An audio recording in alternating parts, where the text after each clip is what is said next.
नमो अरिहन्ताणं नमो सिद्धाणं नमो आयर्याणं नमो उवज्झायाणं नमो लोय सवसाहुणम्।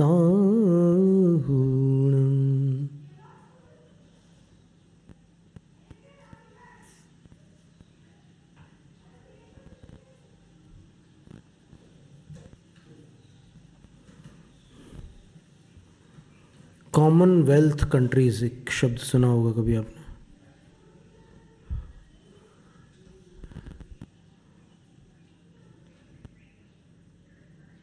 जिन देशों पर अंग्रेज़ों ने शासन किया उनको कॉमनवेल्थ कंट्रीज कहते हैं। और ऐसे 22 देश हैं। किसी ने अंग्रेज़ों से पूछा था कि इंग्लैंड यानी जो द ग्रेट ब्रिटेन कहलाता है, वो ब्रिटेन इतना है और 22 देश तो बहुत बड़े बड़े हैं, कुछ छोटे हैं कुछ बड़े, सब मिला करके आपके देश के क्षेत्रफल से बहुत अधिक क्षेत्रफल वाले हैं सब मिला के। तो आपने उन पर राज कैसे किया, उनको गुलाम कैसे बनाया?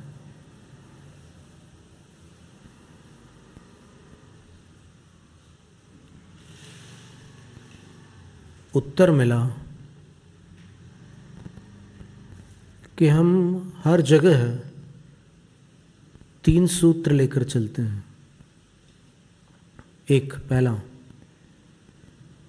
नियमितता। जो काम हमें करना होता है उसके लिए हम नियम बनाते हैं और नियम बना करके उसको लागू करते हैं।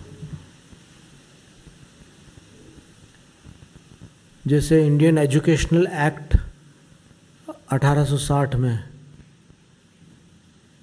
उनको चलाना था भारत पर, तो उन्होंने नियम बनाया और फिर उसको लागू किया और फिर गुरुकुल पद्धति को दबा दिया। फिर एक इंग्लिश मीडियम स्टाइल की पढ़ाई भारत में इंट्रोड्यूस हुई, भारत में अवतरित हुई, और जो शिक्षाएं वहाँ मिलती थी गुरुकुल पद्धति में, उससे हटकर बिल्कुल अलग प्रकार की शिक्षा इस नूतन शिक्षण पद्धति में आ गई। क्योंकि उन्होंने ये तय किया था कि जब तक भारत का एजुकेशनल सिस्टम, भारत की शिक्षण पद्धति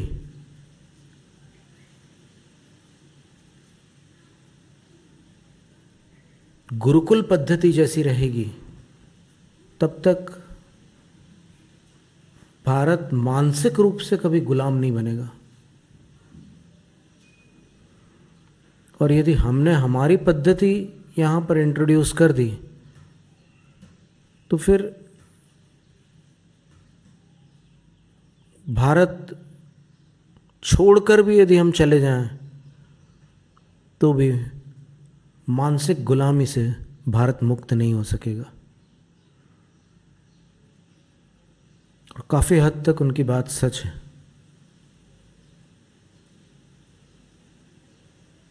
कि आज भी ऐसे बहुत से लोग हैं जो इंग्लिश बोलने वालों को अपने से महान समझते हैं,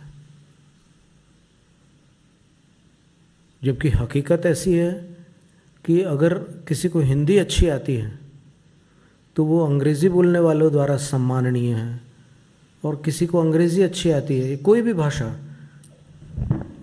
अपने आप में अच्छी या बुरी नहीं होती है, फिर भी कुछ भाषाएं समृद्ध होती है, कुछ भाषाएं सीमित होती हैं।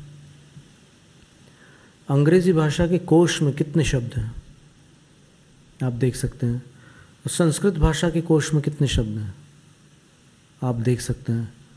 तुलना करने पर पता चलता है कि संस्कृत भाषा एक अत्यंत समृद्ध भाषा है।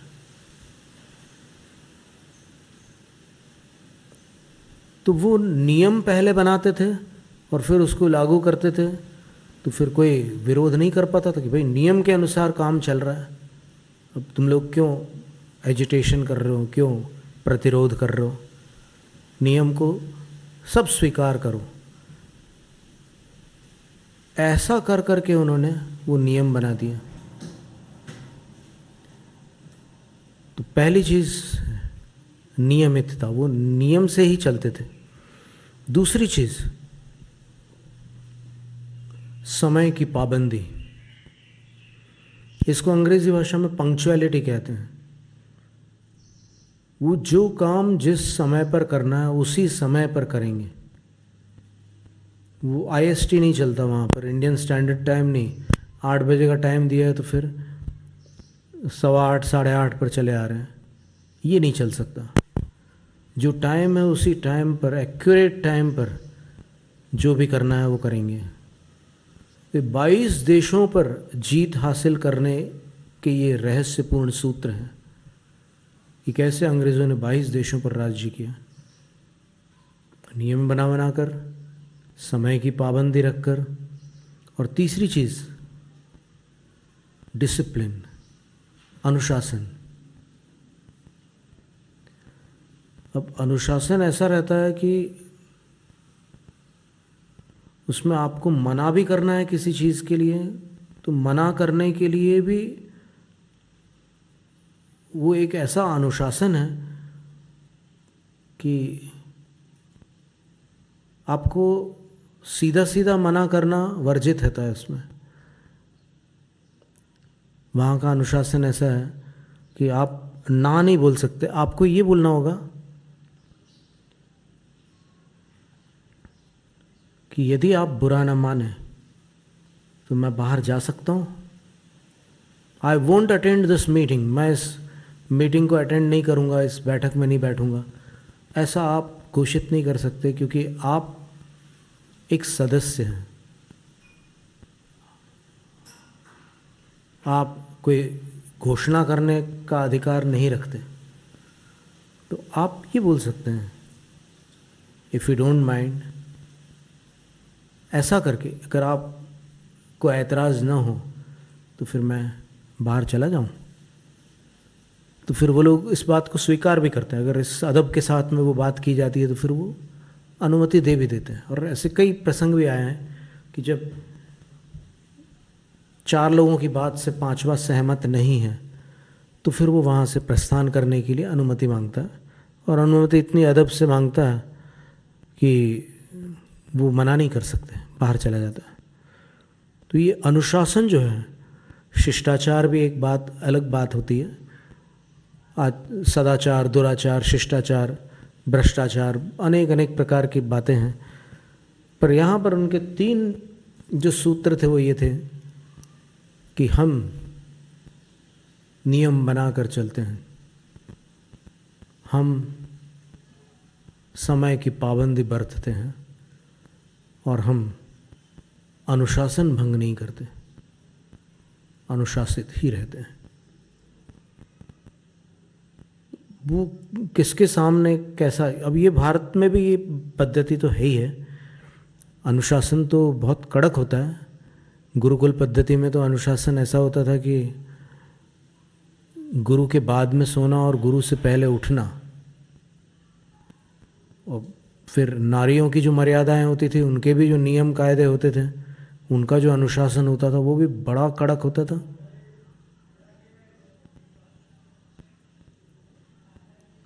तो ये सारी बातें रहती थी, और इसका बड़ा महत्व है। अनुशासन से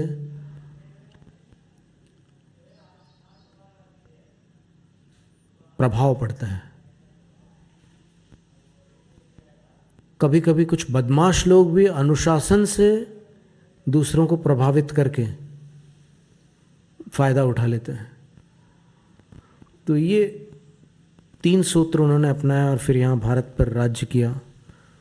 भारत में उनको भी बहुत अनुभव हुए और भारतवासियों को भी उनके राज्य में बहुत अनुभव हुए।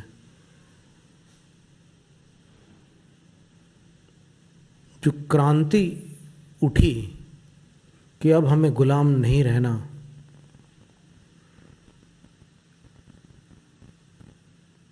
कई क्रांतिकारी हुए हैं, बड़े वीर लोग थे वो, और उन्होंने देश को गुलामी के चंगुल से छुड़ाने के लिए अपनी जान भी दी है। कहते हैं कि लगभग 5 लाख लोग शहीद हुए, तब जाकर के देश आज़ाद हुआ। देश कैसे आज़ाद हुआ इसके बारे में कोई कुछ भी बोले, लेकिन जो कड़वा सच है वो ये है कि लाखों की कुर्बानी हो गई। और फिर जो आज़ाद हिंद फौज बनी, सुभाष चंद्र बोस ने बनाई, अंत में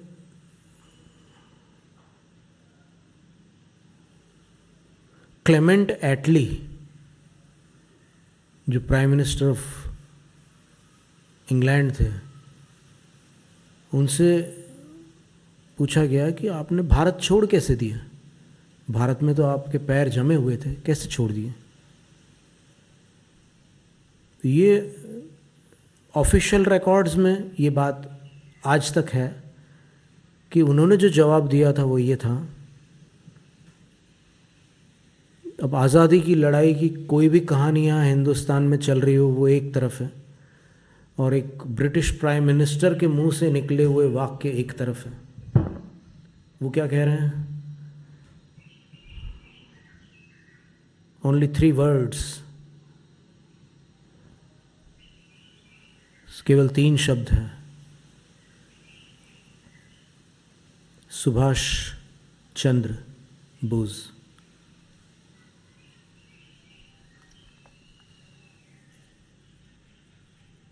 ये हंसी खेल नहीं था आज़ादी की लड़ाई लड़ना, और अपने देश की संस्कृति से जिनको सच्चा प्रेम था और जो देश को लुटता हुआ नहीं देख सकते थे,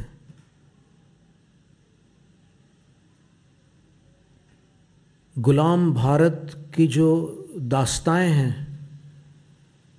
उनको अगर कोई, जो दास्तां है उसको अगर कोई देखे, कोई पढ़े,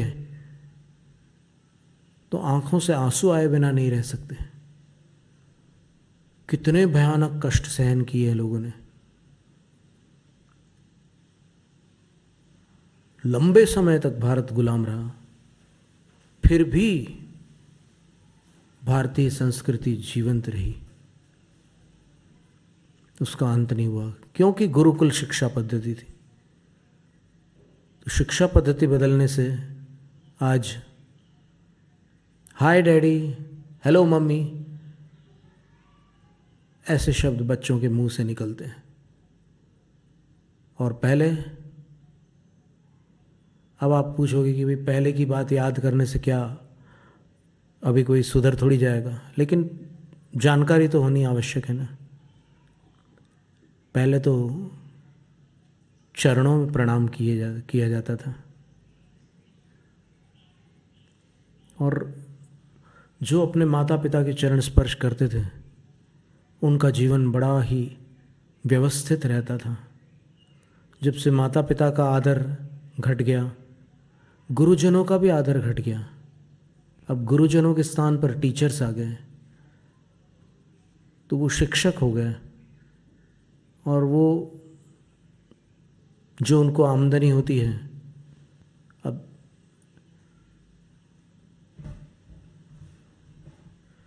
शिक्षक का एक बड़ा दायित्व होता है, उसके हाथ में देश का भविष्य होता है, क्योंकि नई पीढ़ी को संस्कार देना उसका कार्य होता है, उसका कर्तव्य होता है। और संस्कार कैसे देना, ये युक्ति उनको अपने विवेक से ढूंढनी होती है। क्योंकि ऐसा नहीं है कि किताब सामने रख ली और फिर आपने लाइनें पढ़ दी और बच्चे शिक्षित हो जाएंगे। ऐसा नहीं है। शिक्षित करने के लिए बहुत सारी बातें करनी होती है। बच्चों के निकट जाना पड़ता है।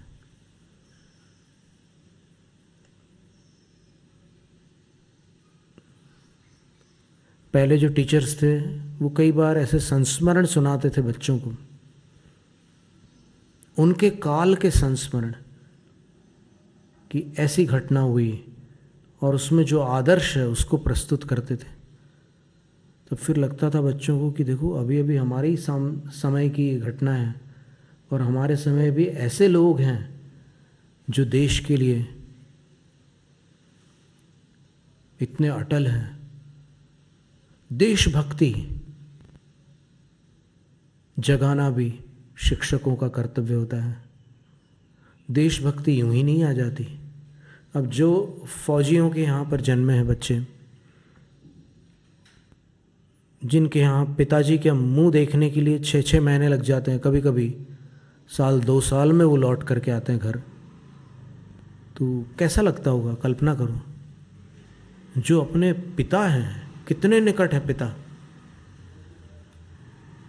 बच्चे और पिता में कितना घनिष्ठ संबंध होता है। वो वहाँ चले गए और वहाँ जा कर के अभी कोई भरोसा नहीं कब कहाँ क्या ऑर्डर हो जाता है। कभी पहाड़ियों पर, कभी जंगलों में, कभी समुद्र के तट पर, कभी बर्फीले इलाकों में, कभी रेगिस्तान में उनको काम करना पड़ता है। उनको देश की रक्षा करनी पड़ती है। तो ऐसे फौजियों का सम्मान कौन कर सकता है? जिसके अंदर देशभक्ति है। और जो देशभक्त नहीं है वो भले अपनी जान गंवा दे वहाँ आपकी रक्षा के लिए, आप अपनी मौज मस्ती से बाज नहीं आते, आपको उसमें फुर्सत ही नहीं है, उसमें लगे रहते हैं। तो उनके लिए हमेशा एक सम्मान अपने अंदर होना आवश्यक है। सन 2003 जनवरी महीने की अंतिम सप्ताह के आसपास आचार्य विद्यासागर महाराज श्री ने भोपाल में कहा था, 2 शहीदों का नाम लिया था उन्होंने, करगिल युद्ध में जो शहीद हो गए थे। दोनों भाई जैन थे। स्वतंत्रता संग्राम में जैन एक पुस्तक है, डॉक्टर कपूर चंद खतौली वालों ने लिखी है। उसके 4 खंड हैं। अगर कोई उस पुस्तक को पढ़ ले, स्वतंत्रता संग्राम में जैन, 4 या 3 खंड है, तो पता चलेगा कि जैनियों की अहिंसा गांधी जी की अहिंसा से थोड़ी अलग है। गांधी जी कहा करते थे कोई इस गाल पर थप्पड़ मारे तो ये गाल उसके सामने कर दो, तो इस पर भी मार लेगा वो। पर यहाँ ऐसा नहीं है। यहाँ पर जैन धर्म में करुणा अलग है, अहिंसा अलग है। करुणा का अर्थ दया, दया तो सबके अंदर हो सकती है, लेकिन अहिंसा का अर्थ क्या होता है? अहिंसा का अर्थ होता है हिंसा का त्याग करना, और त्याग करना बहुत बड़ी चीज़ होती है। और वो अणुव्रत जब धारण करते हैं तब त्याग की बारी आती है, और तब से अहिंसा प्रारंभ होती। यानी अगर अपन टेक्निकल शास्त्रीय भाषा में देखें तो पंचम गुण स्थान से अहिंसा शुरू होती है। उसके नीचे अहिंसा का पक्ष हो सकता है, करुणा हो सकती है, लेकिन अहिंसा जो होती है वो हिंसा के त्याग से होती है। और उससे ऊपर जो साधु संत होते हैं वो अहिंसा महाव्रती होते हैं। यहाँ तो आंशिक रूप से अहिंसा का पालन कर रहे हैं, शुरुआत की है, कुछ कुछ पाल रहे हैं, लेकिन वहाँ पर तो वो सब प्रकार की हिंसा से दूर हैं।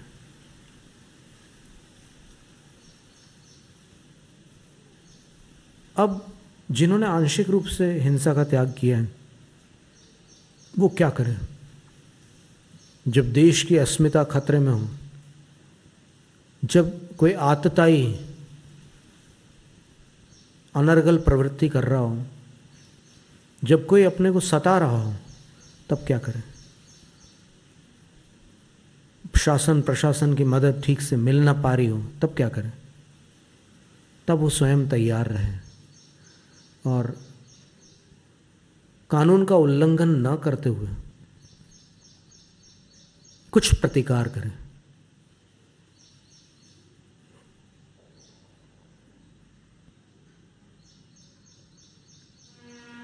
कोई अगर मारने के लिए आता है, कोई अगर अपराध करना चाहता है, तो जैनी अहिंसा दूसरा गाल आगे नहीं करती। निरपराध को एक अहिंसक छेड़ता नहीं है और अपराधी को छोड़ता नहीं। लेकिन जब वो अहिंसा और उन्नत स्तर पर जाती, साधु जीवन में अगर चले गए, तो फिर साधु प्रतिकार नहीं करेंगे। जो करना है श्रावक लोग करेंगे, लेकिन साधु प्रतिकार नहीं करेंगे। कितने कष्ट आए हैं साधुओं के ऊपर, लेकिन उन्होंने कभी भी कोई विरोध नहीं किया। उन्होंने उन कष्टों को सहन कर लिया अपना कर्म फल मान करके, और वो अपने साधुत्व से नीचे नहीं आए। ये दो प्रकार की अहिंसा, साधुओं की अहिंसा अलग है और गृहस्थों की अहिंसा अलग है। तो स्वतंत्रता संग्राम में जैन एक बड़ी सुंदर पुस्तक है, कहीं सर्च करने से मिल जाए किसी को, और प्रकाशित रूप में भी आपको हार्ड कॉपी भी मिल सकती है कहीं पर, पठनीय है। अब इतनी मुश्किल से जो आज़ादी प्राप्त हुई, उस आज़ादी की दुर्दशा देखकर जो उस समय के स्वतंत्रता संग्राम सेनानी आज जीवित हैं, बूढ़े हो गए, लेकिन उनके दिल पर क्या गुजरती होगी इसका किसी को अनुमान है? कैसा लगता होगा उनको? उनको ऐसा लगता होगा कि हमने यही आज़ादी मांगी थी, या फिर हमने इसी आज़ादी के लिए लड़े थे, ऐसा लगता होगा? नहीं, उनको अफसोस होता होगा कि देखो क्या हो गया, देश किस दिशा में जा रहा है। वो तो चाहते थे कि देश में, एक आज़ाद भारत में एक ऐसी व्यवस्था हो जो विश्व के लिए आदर्श बने, भारत जगत का आध्यात्मिक गुरु बने। पर पश्चिमी संस्कृति से प्रभावित होने के कारण भारत देश में जो युवा पीढ़ी है वो लगभग दिशा विहीन जैसी हो रही है। कुछ लोग जो गुरुओं के संपर्क में हैं, सत्संगति में जाते हैं, वो व्यसन मुक्त रह पाते हैं, और बाकी तो कुछ लोग तो गुरुओं के पास आकर के भी व्यसन नहीं छोड़ पाते, ऐसे भी लोग हैं। तो इस देश को उन्नत बनाने के लिए देशभक्ति आवश्यक है, और देशभक्ति के लिए देश का महत्व समझना ज़रूरी है। ये वो देश है जहाँ पर श्री राम, हनुमान, आदि ब्रह्मा, वृषभदेव,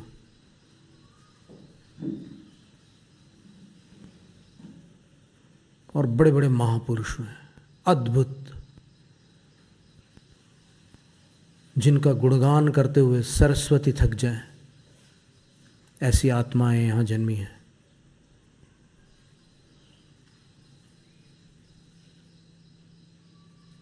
फिर इस देश में ऐसे ऐसे आदर्श भी हुए हैं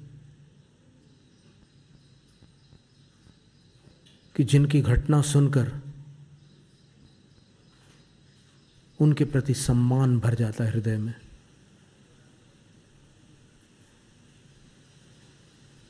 इस देश में बुराइयां भी रही हैं हमेशा। ये एक अच्छाई और बुराई का जो युद्ध है वो तो चलता ही रहता है।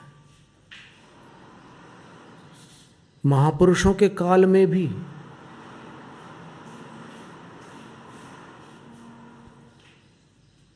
अच्छाई बुराई की लड़ाई होती थी। फिर जब देश के मौलिक इतिहास को देखते हैं, कल्पित इतिहास को नहीं, मौलिक इतिहास को देखते हैं, तो देश के प्रति सम्मान भर जाता है हृदय में। कितने उदार लोग थे यहाँ के लोग।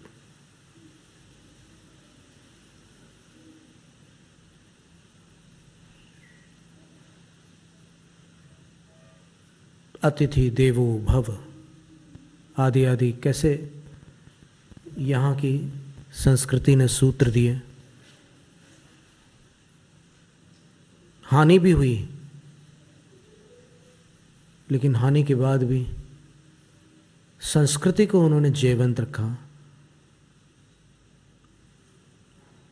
और उस संस्कृति का जो अंश आज बचा है उसके कारण भारत का मस्तक ऊंचा है। जैनम जयतु शासनम।